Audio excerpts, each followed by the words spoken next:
Pagka nagbebembangan kami ng asawa ko sa AJ, men. Pag malapit na ako labasan, pag kunyari 5 minutes na lalabasan na kagad ako, men, iisipin ko kagad yung pet ng aso ko.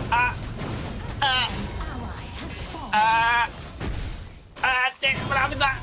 Yan lang, napigilan. Men, mind over body, body over mind. Shit, men, ganun talaga yung men. Strategy, goddamn. Strategy, fucking strategy, men.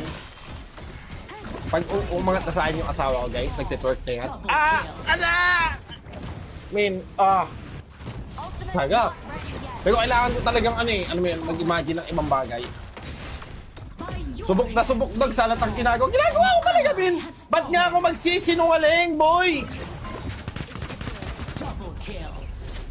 Tinuturuan ko kayo ni strategy. Tayo mga lalaki. Alam niyo yan. Proven and statement, pag di nyo yan alam, tangay namin. Ngayon may natutunan na kayo. Gawin nyo mamayang gabi yan sa asawa nyo. May sasabihin na asawa mo, ala, ba't gumaling ka?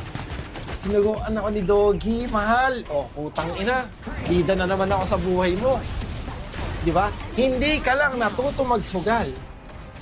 Tumagal ka pa sa kama. Paano na ba yan? Imbis na bad influence, naging good influence. Tama?